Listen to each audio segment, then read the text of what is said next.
성경 말씀 보겠습니다. 성경 말씀 창세기 40장이 되겠습니다. 1절부터 마지막 23절까지 읽겠습니다. 그 후에 애굽 왕의 술 맡은 자와 떡 굽는 자가 그들의 주인 애굽 왕에게 범죄한지라. 바로가 그 두 관원장 곧 술 맡은 관원장과 떡 굽는 관원장에게 노하여 그들을 친위 대장의 집 안에 있는 옥에 가두니 곧 요셉이 갇힌 곳이라. 친위 대장이 요셉에게 그들을 수종들게 하매 요셉이 그들을 섬겼더라. 그들이 갇힌 지 여러 날이라. 옥에 갇힌 애굽 왕의 술 맡은 자와 떡 굽는 자 두 사람이 하룻밤에 꿈을 꾸니 각기 그 내용이 다르더라. 아침에 요셉이 들어가 보니 그들에게 근심의 빛이 있는지라. 요셉이 그 주인의 집에 자기와 함께 갇힌 바로의 신하들에게 묻되 어찌하여 오늘 당신들의 얼굴에 근심의 빛이 있나이까? 그들이 그에게 이르되 우리가 꿈을 꾸었으나 이를 해석할 자가 없도다. 요셉이 그들에게 이르되 해석은 하나님께 있지 아니하니까 청하건대 내게 이르소서. 술 맡은 관원장이 그의 꿈을 요셉에게 말하여 이르되 내가 꿈에 보니 내 앞에 포도나무가 있는데 그 나무에 새 가지가 있고 싹이 나고 꽃이 피고 포도송이가 익었고 내 손에 바로의 잔이 있기로 내가 포도를 따서 그 즙을 바로의 잔에 짜서 그 잔을 바로의 손에 드렸노라. 요셉이 그에게 이르되 그 해석이 이러하니 세 가지는 사흘이라. 지금부터 사흘 안에 바로가 당신의 머리를 들고 당신의 전직을 회복시키리니 당신이 그 전에 술 맡은 자가 되었을 때 하던 것 같이 바로의 잔을 그의 손에 드리게 되리이다. 당신이 잘 되시거든 나를 생각하고 내게 은혜를 베풀어서 내 사정을 바로에게 아뢰어 이 집에서 나를 건져 주소서. 나는 히브리 땅에서 끌려온 자요 여기서도 옥에 갇힐 일은 행하지 아니하였나이다. 떡 굽는 관원장이 그 해석이 좋은 것을 보고 요셉에게 이르되 나도 꿈에 보니 흰 떡 세 광주리가 내 머리에 있고 맨 윗 광주리에 바로를 위하여 만든 각종 구운 음식이 있는데 새들이 내 머리의 광주리에서 그것을 먹더라. 요셉이 대답하여 이르되 그 해석은 이러하니 새 광주리는 사흘이라. 지금부터 사흘 안에 바로가 당신의 머리를 들고 당신을 나무에 달리니 새들이 당신의 고기를 뜯어 먹으리이다 하더니 제3일은 바로의 생일이라. 바로가 그의 모든 신하를 위하여 잔치를 베풀 때에 술 맡은 관원장과 떡 굽는 관원장에게 그의 신하들 중에 머리를 들게 하니라. 바로의 술 맡은 관원장은 전직을 회복하며 그가 잔을 바로의 손에 받들어 드렸고 떡 굽는 관원장은 매달리니 요셉이 그들에게 해석함과 같이 되었으나 술 맡은 관원장이 요셉을 기억하지 못하고 그를 잊었더라. 아멘. 오늘도 여러분도 은혜의 날, 은혜의 시간, 은혜의 순간들을 지내시기를 간구합니다. 오늘은 근심이 사라지다. 힘든 마음입니다. 괴로운 마음입니다. 그 마음이 사라지는 겁니다. 없어지는 겁니다. 그러한 은혜를 우리 모든 사람들이 함께 배우고 함께 깨달아서 이제 마음의 자유로움을 느끼시기를 바랍니다. 이제 마음의 가벼움을 느끼세요. 절대로 무겁게 삶을 살지 마시고 가볍게 마치 새털처럼 가볍게 날아가는 신앙생활을 했으면 좋겠습니다. 우리가 정말 기분 좋을 때 이런 표현을 쓰잖아요. 나 구름 위에 있는 것 같아. 우리 인생을 그렇게 내가 마치 하늘나라에 있는 것처럼 살아간다면 얼마나 행복하겠습니까? 그러한 삶을 우리도 영유할 수 있고 하나님이 그렇게 살기를 원하고 계십니다. 우리가 지금 요셉이라고 하는 사람을 보고 있습니다. 요셉 17살까지는 아버지의 품에서 사랑을 받으며 채색 옷을 입으며 그렇게 사랑을 받는 존재로 살았습니다. 근데 17살 이후에 애굽의 종으로 팔려갔고 그 애굽의 종으로 팔려가서 억울하게 누명 써서 감옥에까지 갇히게 되었습니다. 그런데 요셉의 생애에서 성경은 빼놓지 않고 언급하고 있는 것이 하나님과 함께 하사 그를 형통하게 하셨다. 아니 하나님하고 함께 하는데 어떻게 형으로부터 팔림을 당해? 어떻게 노예가 돼? 그것도 모자라서 노예가 된 것도 그런데 노예에서 억울하게 누명까지 써서 옥살이까지 그게 하나님과 함께 가는 사람이냐? 그게 어떻게 요셉에게 형통한 것이냐? 라고 말할 수 있지만 성경은 지금까지도 요셉에 대해서 형통한 자가 되었더라 라고 말하고 있습니다. 우리가 바라는 형통과 하나님이 바라보는 형통이 차이가 난다는 것을 알 수가 있습니다. 인간들이 바라는 형통은 자기가 원하는 대로 자기가 뜻하는 대로 된 것을 형통하다라고 말합니다. 하나님의 입장에서 보면 하나님의 뜻이 이루어지는 것이 하나님의 형통입니다.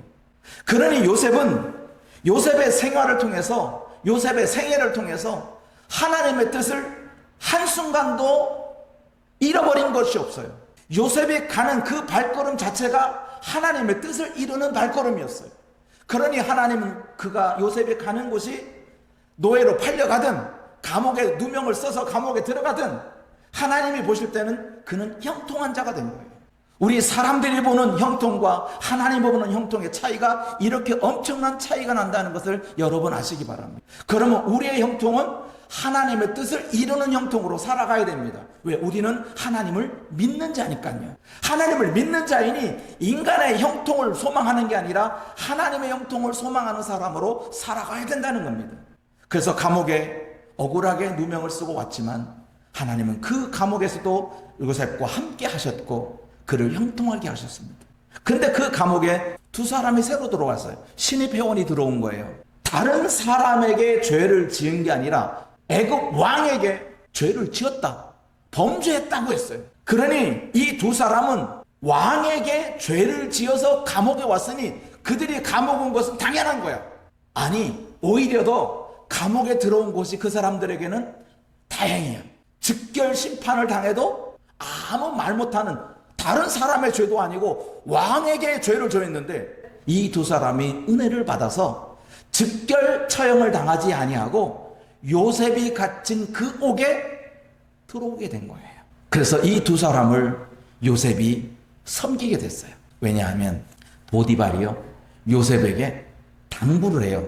술 맡은 사람하고 떡 굽는 사람이 감옥에 들어올 건데 네가 그 두 사람을 잘 보살펴 주거라 라고 보디발이 얘기를 해요, 요셉에게. 그래서 참 이 장면도 참 아이러니한 부분이 있어요. 아니 보디발이 분노해서 요셉을 감옥에 쳐넣었는데 자기가 분노했던 그 요셉에게 이 두 사람을 섬기라고 하고 있는 것 보면 이 보디발과 요셉과의 관계가 예사의 관계가 아니라는 것을 알 수 있어요. 요셉이 보디발에게는 하나님 얼굴같이 너무나 아름다웠던 얼굴의 소유자거든요. 그가 범죄했다고 해서 믿어지질 않는 거예요.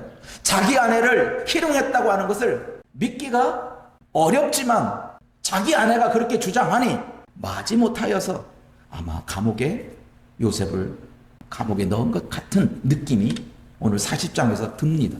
그러니까 보디발이 요셉에게 이런 부탁을 하는 거예요. 이 두 사람 네가 잘 섬기거라. 그래서 요셉이 이 술 맡은 관원장과 떡 굽는 관원장을 잘 섬기게 됩니다. 여러 날이 흘렀습니다. 이 두 사람에게 근심거리가 생겼습니다. 무슨 근심거리냐? 성경은 이렇게 가르치고 있습니다. 7절 말씀입니다. 시작. 요셉이 그 주인의 집에 자기와 함께 갇힌 바로의 신하들에게 묻되 어찌하여 오늘 당신들의 얼굴에 근심빛이 있나이까? 우리 한번 옆에 사람 한번 쳐다볼까요? 얼굴 한번 쳐다보세요. 근심의 빛이 있어 보이나요? 없어 보이나요? 여기서 우리가 얘기를 잘해야 됩니다. 얼굴 딱 쳐다보고 아이고 왜 이렇게 근심기가 끼어 있어? 그러면 큰일 나. 큰일 나는 거야. 다시 한번 쳐다보세요. 이제는 말하셔야 돼요. 내가 큰일날 말을 하지 마시고 시작. 요셉이 이 두 사람의 얼굴빛을 보고 그날따라 얼굴빛이 다른 거예요. 근데 그 얼굴빛에서 무엇을 발견한 거예요? 근심이 발견된 거예요. 얼굴빛이 어둡다, 얼굴빛이 무슨 병 들었냐, 그런 게 아니라 이 얼굴을 통해서 요셉이 뭘 본 거예요? 마음을 본 거예요. 여러분도 지금 제가 얼굴을 쳐다보라고 한 이유가 여기에 있어요. 얼굴에 화장이 잘 먹었네, 뭐 얼굴에 뭐 파마를, 그거 보면 그건 보나 마나야. 그걸 보라는 게 아니에요. 우리 성도와 성도를 쳐다볼 때 이쁘다, 못났다, 오늘 파마 잘 나왔네, 그거 보는 거 온당치 않아요. 우리가 성도들의 얼굴을 쳐다볼 때는 성도들의 그 마음을 읽을 줄 알아야 돼요. 아, 오늘 성도님이, 우리 권사님이 마음이 오늘 좀 힘든가 보다, 뭔가 있는가 보다, 내가 맛있는 거 사드려야지, 내가 냉수한 거 대접해드려야지, 이렇게 보는 게 진짜 얼굴을 보는 거지. 파마 잘 나왔네, 뭐 쌍꺼풀 잘 됐네, 뭐 립스틱 잘 그렸네, 차라리 안 보는 것만 못해. 우리 성도들이 얼굴과 얼굴을 대할 때마다 서로 마음과 마음이 통하는 성도로 살았으면 좋겠습니다. 그게 진짜 아름다운 교회 공동체예요. 너무나 요셉은 그 얼굴을 보고 마음을 읽게 됐어요. 그래서 당신들이 왜 얼굴빛이 이렇게 근심이 되냐 하니까 그 두 사람이 대답을 합니다. 뭐라고? 여차저차 해서 내가 근심했다, 근심하고 있다. 근데 성경에 보니까 사람들이 근심이 찾아오는 이유를 역설적으로 보니까 뭐라고 표현되어 있냐면은 잠언서 15장 13절 시작. 마음의 즐거움은 얼굴을 빛나게 하여도 마음의 근심은 심령을 상하게 한다. 이걸 역설적으로 말하면 마음의 즐거움은 얼굴을 빛나게 하기 때문에 마음의 즐거움이 결국 얼굴의 즐거움이 된다는 뜻이에요. 반대로 말하면 마음의 괴로움은 아무리 얼굴에서 웃는 인상을 쓰고 뭐 온갖 것을 다 해도 밝아지지 않아요. 또한 잠언서 17장 22절 시작. 마음의 즐거움은 양약이라도 심령의 근심은 뼈를 마르게 한다는 거예요. 마음의 즐거움이 중요한 거예요. 여러분들이 개그맨들이 웃겨가지고 깔깔깔 웃어가지고 배꼽 잡는 장면을 만났어요. 그런다고 해서 그 즐거움이 양양이 되느냐? 황수관 박사가 엔돌핀 얘기해가지고 엔돌핀 많이 나오면 사람이 행복할 줄 아는데, 그게 몸이 좋을 줄 아는데 그게 며칠 가냐고요. 개그맨들이 나를 웃겨가지고 배꼽 잡았어 하고 그렇게 낄낄거리는 웃음이 그게 몇 분이나 가더냐고. 정말 즐거움은 마음의 즐거움이 돼야지. 마음의 즐거움이 돼야지. 하나님의 교회를 섬기는 돈 마찬가지예요.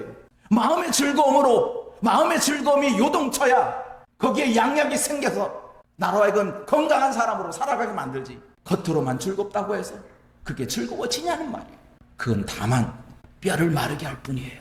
그러니 우리가 마음의 즐거움이 이만큼 중요하다는 것을 여러분이 아시기 바랍니다. 그러므로 예수님께서 우리에게 그렇게 우리에게 하나님의 뜻을 가르쳐 줄 때 제가 첫 번째 한 게 뭐예요? 항상 기뻐하라. 그 기쁨은 누구로부터 얻어지는 기쁨이 아니라 하나님께 주시는 기쁨이란 말이에요. 그 기쁨이, 그 즐거움이 마음에서부터 일어나요. 하나님께 주시는 것은 우리에게 뭐 화장품 주시는 건 않거든요. 하나님, 우리의 마음을, 우리의 영혼을 다스리는 하나님이거든요. 그게 양육이 되는 거예요. 그게 우리의 엔돌핀이라고요. 예전에 그런 이야기를 많이 했죠. 억지로라도 웃어라. 뻥치고 있네. 막 그런 뭐 박장대소하라 그러니까 사람들이 막 이런 액션까지 취하고 있어요. 그게 양양이 되는 것 같은 거예요. 운동은 되겠지. 마음의 즐거움이 중요하다는 것을, 우리 마음의 즐거움을 여러분 회복하시기를 간절히 당부드립니다. 그래서 요셉이 그들의 얼굴을 낯을 보면서 도대체 당신들의 얼굴이 그렇게 된 이유가, 왜 근심이, 마음이 무거운 이유가 도대체 뭐냐, 원인이 어디서부터 왔느냐 그랬더니 그 사람들이 이야기합니다. 그들이 그에게 이르되 우리가 꿈을 꾸었으나 이를 해석할 자가 또다. 여기서 마음이 무거워진 이유가, 근심이 생긴 이유가 꿈을 꿨기 때문에 아닙니다. 꿈을 해석할 사람이 없는 게 아니에요. 있는데 그 술 맡은 관원장과 떡 굽는 자 생각으로는 자기들이 있는 곳이 어디야? 감옥에. 이것을 깨물 해석할 놈이 올 곳이 있겠느냐? 이곳에 무슨, 내가 자유롭다면, 내가 바깥이라면 그런 사람 찾아갈 수 있는데 감옥에서는 이걸 해결할 방법이 없지 않냐 이거야. 그러니 해결 방법이 있었으면 근심도 안 될 건데 지금 감옥이라서 해결 방법도 없고 이 감옥에 죄인이 갇혀있는 이 죄인이 가득한 이곳에 무슨 꿈을 해석할 사람이 어디 있겠느냐라고 생각하니 근심에 근심을 더할 수밖에 없는 거예요. 그때 요셉이 그들에게 말하죠. 요셉이 그들에게 이르되 해석은 하나님께 있지 아니하니까. 이 말은 당신 지금 꿈을 해석할 사람을 찾고 있는데 당신이 이 감옥 바깥이라고 해서 꿈 해석할 자를 찾고 지금 감옥 아니라고 해서 꿈 해석할 자가 없는 게 아니다. 하나님은 안에 계신 곳이 없는 하나님이니 당신들의 해석은 충분합니다. 그래놓고 하는 말. 그러면 여러분 이렇게 보세요.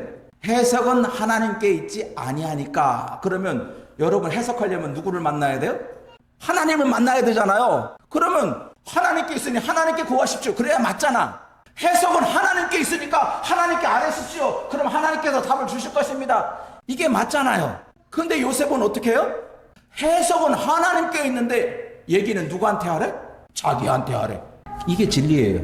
여러분 하나님을 사랑한다고 하는 게 뭔 줄 아십니까? 나 하나님 사랑합니다. 하나님만 사랑합니다. 하나님 나 다 필요 없어. 다 필요 없고 남편도 필요 없고 아내도 필요 없고 새끼들도 필요 없고 다 필요 없고 나는 오직 하나님만 사랑합니다 라고 말하는 사람이 있어요? 그 하나님을 사랑한다는 게 뭔데? 하나님만 사랑한다는 게 도대체 뭐냐 도대체? 성경은 분명히 말했어요. 내 이웃을 사랑하는 것이 하나님을 사랑하는 거다는 거예요. 지금 요셉이 말하는 거예요. 해석은 하나님께 있지만 내게 말하라. 단도직입적으로 말하면 내가 곧 뭐다? 하나님이지 않냐. 그러니 내게 말하면 하나님이 들어주신다는 거야. 우리가 이웃을 사랑하면 그 사랑이 하나님의 사랑으로 하나님이 받아준다는 거예요. 그래서 요한 1서에 보게 되면 뭐라고 되어 있어요? 하나님을 사랑하노라 해놓고 보이는 내 형제를 사랑하지 아니하면 너는 거짓말장이다. 하나님을 사랑한다는 것은 거짓말이라는 거예요. 그러니까 여러분들이 하나님을 사랑한다고 나 하나님 사랑할래 하나님 사랑합니다 하는 그 실체는 바로 이웃을 사랑하는 거란 말이에요. 그런데 하나님을 사랑한다고 하면서도 이웃은 나 싫어, 나 보기 싫어. 틀려도 엄청난 틀림이에요. 그러므로 여러분들은 하나님을 사랑하는 자는 절대로 남편을 무시할 수 없어요. 하나님을 사랑하는 절대로 아내를 무시할 수 없어요. 하나님을 사랑한다고 하면서 자식들을 무시할 수 없어요. 하나님을 사랑한다고 하면서 이웃을 무시할 수 없어요. 하나님을 사랑하니 남편도 사랑스러워 보이고 하나님을 사랑하니 이웃도 사랑스러워 보이고 하나님을 사랑하니 원수도 사랑스러워 보인다는 거예요. 그렇게 살라는 거예요. 그게 하나님을 사랑하는 자라는 거예요. 그래서 요셉은 해석은 하나님께 있습니다. 내게 말하십시오. 내게 말하십시오. 그랬더니 그들이 찾아요. 제가 이 말씀을 준비하면서 사람들이 근심하게 되는 이유가 뭐가 있을까? 저도 근심하는 경우가 있거든요. 근데 내 근심은 어디서 오는 걸까? 가만히 뒤돌아 봤더니 모든 사람의 공통적인 요소가 하나 있어요. 모든 사람들이 이구동성으로 말하는 것이 만병의 원인은 스트레스라는 거예요. 근데 스트레스가 뭔 줄 아세요? 해결하지 못하는 게 스트레스야. 해결하면 스트레스는 없어. 사람의 근심의 원인이 여기에 있는 거예요. 해결할 수 없는데 걱정하는 거야. 해결할 수 없는 것을 고민하는 거예요. 그게 근심이 되는 거예요. 아, 그렇구나. 사람들이 근심하게 되는 이유가 해결할 수 없는 것을 가지는 거예요. 해결할 수 없는 것을 가져. 그러면 근심할 수밖에 없어요. 여러분, 장래를 해결할 수 있어요? 그런데 우리는 장래를 걱정하잖아요. 나 어떡하지? 나도 때가 되면 저 요양병원에 들어가야 되나? 그걸 준비해야 되나? 준비하려면 어떻게 해야 되지? 본인이 해결할 수 없는 것을 다 끄집어 안고 있어요. 그걸 살아가요. 그러니 근심이 벗어날래야 벗어날 수가 없어요. 우리 자식들 보면 어떻습니까? 근심이 돼요, 안 돼요? 신앙으로 벗어나 신앙을 보면 신앙이 걱정되고, 경제사정을 보면 경제사정이 걱정되고, 뭐 직장을 보면 직장이 걱정되고, 온갖 스트레스는 다 받아요, 자식을 생각하면. 근데 그 근심과 걱정거리를 본인이 해결할 수 있는 게 있냐 이거야. 없어. 그러니까 스트레스가 되는 거예요. 그러니까 근심이 되는 거예요. 만일에 본인이 해결할 수 있는 것이 됐다면 스트레스도 없고 근심도 없어요. 그래서 저는 답을 내렸어요. 해결할 수 없는 것은 기억하지를 말자. 여러분, 자꾸 기억하면 스트레스만 쌓여요. 해결할 수 없는데 자꾸 왜 기억을 해요? 잃어버리지. 그래서 지난주도 우리가 작년에 우리가 주제 찬송을 저녁에 올 때는 난 노래해. 그래, 오늘 하루도 근심과 걱정이 가득했어. 이것 때문에 근심되고 저것 때문에 근심되고 이것도 해결 못하고 저것도 해결 못하고 이것도 해결 못하고 해결된 게 못하고 보니까 세고 셌어. 그렇다고 이것을 내게 해결할 수 있느냐? 해결할 수 있는 힘도 없어. 그걸 그대로 기억해 있으면 평생 무거운 짐을 지고 살아갈 수밖에 없어요. 근데 우리에게는 누가 있어요? 이걸 해결할 수 하나님이 있어. 하나님, 나 몰라요. 하나님 알아서 하시와요. 알아서 하시와요. 난 몰라요. 나는 장래일도 몰라요. 내일 일도 몰라요. 나는 하루하루 살겠습니다. 하나님, 오늘 내게 힘을 주시면 그 힘 갖고 살아갈 것이고, 나는 내일을 위해서 나 오늘 힘을 비축하지 않겠습니다. 나 내일 위해서 나 이거 오늘 참을래? 아니야, 내일은 내일이야. 오늘 할 수 있으면 내가 오늘 하겠다. 하나님 알아서 해주세요. 하나님 해결해 주세요. 그러면 해결책이 있어요, 없어요? 있어요. 그럼 나한테 뭐가 없어요? 스트레스가 없어요. 그러면 나한테 무엇이 있어요? 만병이 없어져. 만병이 없어진다고. 해결할 수 없는 것을 자꾸 끄집어내고 싸고 쌓이니까 뭐예요? 몸만 망가져. 그 대표적인 예가 하나 있어요. 제가 얼마 전에 말씀드렸던 부분인데, 아브라함에게 아주 큰 근심 덩어리가 하나 있어요. 자기가 기다렸던 자기 아내 사라에게 아들이 났어요. 이삭이 났어요. 이삭이 낳기 전에는 그런 근심이 없었는데 이삭을 낳고 보니까 큰 근심 덩어리가 하나 생겼어요. 왜냐하면 종의 자식이 이삭을 놀려대는 거야. 조롱하는 거야. 그것을 자기 아내가 봤어, 사라가. 그래서 사라가 뭐래요? 내쫓아! 저 종의 아들, 저 종 내쫓아 했는데, 아브라함이 해결할 수 있는 방법이 있었으면 근심할 수 없는데 이거 본인이 해결할 수 없어. 왜? 자기는 지금까지 자기 아들이라고 생각한 이스마엘, 종의 아들을 지금까지 자기 아들로 생각하고 있었는데, 내 상속자는 이스마엘 뿐이다라고 지금까지 키웠었는데 걔를 내쫓으라고? 그럼 나한테 상속자가 없는데 그건 내가 할 수 있는 게 아니야. 그러니까 매우 큰 근심이 생기는 거예요. 그때 하나님께서 뭐라고 그러냐? 아내의 말을 들으라. 그러니까 내쫓아버리니까 근심이 사라진 거야. 하나님의 말씀대로 했더니 아브라함의 근심이 사라졌어요. 그리고 해답은 하나님이 찾아줬어요. 그래서 결국 사람들에게 찾아오는 근심의 원인을 우리는 알았으니 이제 사람들의 근심을 덜어주는 일을 우리가 해야 되는데, 잠언서 12장 25절에 보니까 아주 좋은 말씀이 저에게 있어서 이 말씀 우리 성도들과 함께 나눕니다. 시작. 근심이 사람의 마음에 있으면 그것으로 번뇌하게 되나. 시작. 선한 말은 그것을, 그러니까 우리는 선한 말을 할 준비만 하면 되는 거예요. 이제는 근심에 쌓여있는 사람한테 왜 이렇게 얼굴빛이 어두워, 왜 이렇게 근심에 쌓여있어, 왜 근심에, 해결할 수 있으면 근심이 없다니까. 해결할 수 없으니까 근심이 있는 거야. 그러니까 그런 사람 보고 저 사람은 해결할 수 있는 능력이 없는데 그런데도 근심하는구나. 해결할 수 있는 말, 선한 말을 할 줄 알아야지. 그게 뭐겠어요? 냉수 한 그릇이야. 그 근심에 쌓여있는 사람, 오늘 내가 맛있는 거 사줄 테니까 풀어. 내가 오늘 바람 쐬줄게, 풀어. 그러면 그 사람에게 뭐예요? 선한 말이에요. 그런데 그 사람에게는 아랑곳하지 않고 내 할 말만 하는 사람이 있어. 그러지 마라고 해서 그러지 말았으면 근심이 안 돼. 그러지 말고 말하는 걸 알고 있으면서 해결 안 되니까 근심이 되는 거지. 그렇다고 해서 내가 해결해 줄 수 있는 능력도 없잖아요. 하지만 내가 할 수 있는 것은 냉수 한 그릇 사줄 수 있는 능력이 나한테 있어. 그러면 그 사람에게 냉수 한 그릇 사주는 거예요. 그러면 그 선한 말로 그 사람의 위로를 받아요. 근심이 조금이라도 덜어준단 말이에요. 그리고 마지막에 냉수 한 그릇 사면서 하는 말. 나도 예전에는 그렇게 마음이 무거웠었는데 하나님을 믿고 갔더니 너무 편하네. 마음이 가벼워져. 하나님께 다 맡겨봐. 그렇게 나야 그 사람의 위로를 받는 거지. 냉수 한 그릇 안 사러주면서 마음이 무거운 사람한테 하나님을 믿어봐. 그러면 다 해결돼. 그러니까 우리 성도는 잘 깨달아야 돼요. 이제 선한 말을 할 줄 알아야 돼요. 예전에는 지나가는 사람한테 예수 믿으세요, 예수 믿으세요. 그 사람에게는 예전에는 예수 믿으라고 하는 말이 선한 말이 됐어요. 근데 요즘에는 예수 믿으라는 말이 받는 사람들이 예수 믿고 구원받아 천국 가자는 말을 기쁜 말로 받아들이는 게 아니라 이제는 예수 믿고 천국 가자는 말을 없이 여기기 시작했어요. 우리의 신앙의 선배들 너무나 잘못 살았어요. 그러다 보니 예수 믿고 천국 가자는 말에 대해서 존경을 표하지 않아요. 그런데 지금은 그런 말을 못해요. 왜? 하면은 더 악해지니까. 그러니까 그런 말은 꼭 숨겨놓고 저 사람이 받을 만한 선한 말, 내가 냉수 한 그릇 사줄게. 내가 커피 아메리카노 한 잔 2,500원짜리 한 잔 사줄게. 이제는 예수 믿으라고 하는 말이 말로 통하는 시대는 아니기 때문에 그래요. 선한 말은 이제는 선한 행위로서 이제는 갚아야 될 때가 된 거예요. 그게 사람을 기쁘게 하고 사람을 즐겁게 하는 방법이고 그것이 사람을 예수께로 인도하는 우리 하나의 전도의 패턴이 되는 거예요. 저는 그것을 자전거라고 하는 것을 통해서 하고 있는 거예요. 선한 말이 사람의 근심을 없애줍니다. 그리고 드디어 근심이 사라졌어요. 그들이 요셉에게 말했기 때문에 그래요.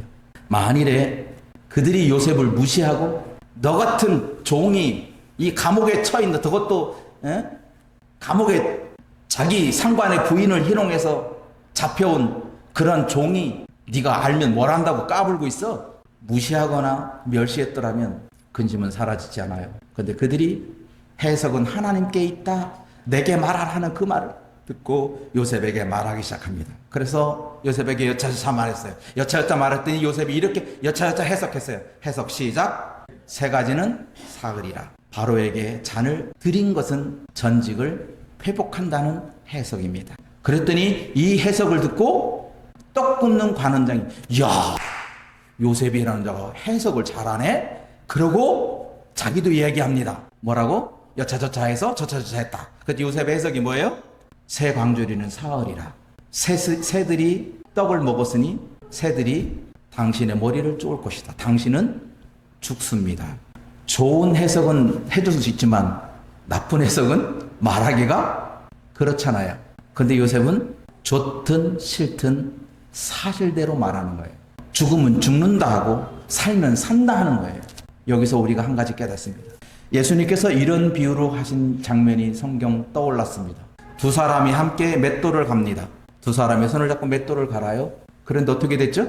한 사람은 데려감을 당했고 한 사람은 지옥에 갔어요. 아니 똑같이 맷돌을 갈고 있으면 똑같이 지옥에 가든 똑같이 천국에 가든 해야 되는데 왜 한 사람은 데려가고 한 사람은 지옥으로 가느냐?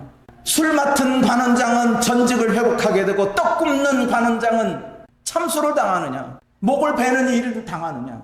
우리는 알 수 있는 방법은 한 사람은 선한 일이요 한 사람은 악한 일이라는 거예요. 선한 일을 향한 사람은 선으로 보상을 받고 악한 일을 한 사람은 악으로 보상을 받는 거예요.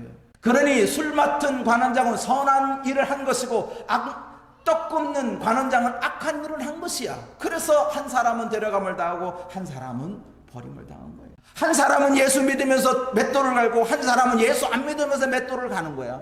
일은 간단해요. 똑같이 맷돌을 가는 건데 한 사람은 예수 믿고 맷돌을 가는 거고 한 사람은 예수 믿지 않고 맷돌을 가는 거예요. 한 사람은 이웃을 사랑하고 맷돌을 가는 거고 한 사람은 이웃을 사랑하지 않고 맷돌을 가는 거예요. 그 차이예요. 그걸 우리가 어떻게 알 수 있어요? 저 사람이 진짜 하나님을 사랑하고 이웃을 사랑하는 사람으로 살아가는지 아니면 하나님을 사랑하는데 보이는 형제를 사랑하지 않고 있는 사람인지 우리가 어떻게 알아요? 우리는 알 방법이 없어요. 근데 하나님은 알고 있다고요. 그러므로 우리는 이제는 분명히 깨달아야 됩니다. 뭘 깨달으느냐? 마음에 근심하지 말라. 하나님을 믿으니 또 나를 믿으라. 예수를 믿으라고 하신 마음의 근심 이제 하지 말자. 스트레스 받지 말자. 스트레스가 찾아오면 내가 할 수 있다면 짊어질 수 있지만 내가 할 수 없는 것은 뭐예요? 던져버리는 거예요. 요셉이 만일에 하나님 나와 함께하고 있는데 웬 감옥입니까? 나는 감옥 가기 싫어요. 이런 감옥에 내가 왜 와야 됩니까? 하나님이 함께하는데 내가 왜 감옥에 왜 이런 누명을 써야 됩니까? 하나님 누명 벗겠어요. 막 이렇게라고 하나님 앞에 항변했다면 하나님도 답이 없어요. 왜? 하나님의 형통은 네가 오해받아 감옥에 가는 거거든요. 하나님의 형통은 네가 노예로 팔려가는 거거든요. 근데 나는 노예로 팔려가기 싫다고, 나는 감옥에 들어가기 싫다고 그렇게 하나님 앞에 항변하면 하나님도 할 방법이 없어요. 그러므로 이제 우리의 마음에 근심거리가 있으면 다 하나님께 맡기시기 바랍니다. 맡기시고 내게 주어진 하루를 하나님 편에서 은혜 가운데, 오늘도 은혜 가운데 살자. 오늘도 즐겁고 기쁘고 행복하게 살자. 오늘도 기쁘고 즐겁고 행복하게 살자. 옆에 사람하고 한번 이제 웃으면서 시작. 오늘도 기쁘고 즐겁고 행복하게 살자. 나머지 해결하지 못하는 것은 하나님 알아서 하세요. 나머지 거는 알아서 하세요. 내가 할 수 있는 것은 나한테 100이 있다면 하나님 100을 가지고 내 자식 먹게 살릴게요. 나는 120을 바라는 게 아닙니다. 나 100 가지고 살 거니까. 나머지는 120을 주든 1000을 주든 10,000을 주든 하나님 알아서 하세요. 나는 100밖에 못 주니까. 이제 우리 성도들은 오늘 깨닫습니다. 마음에 근심하지 말자. 마음의 근심은 뼈를 마르게 할 뿐이에요. 양약도 되지 못하고 마음의 즐거움이 양약이 되니까 우리가 기쁘고 즐겁게 행복하게 신앙생활을 이어가기 바랍니다. 나를 사랑하는 주, 나의 곁에 계신 주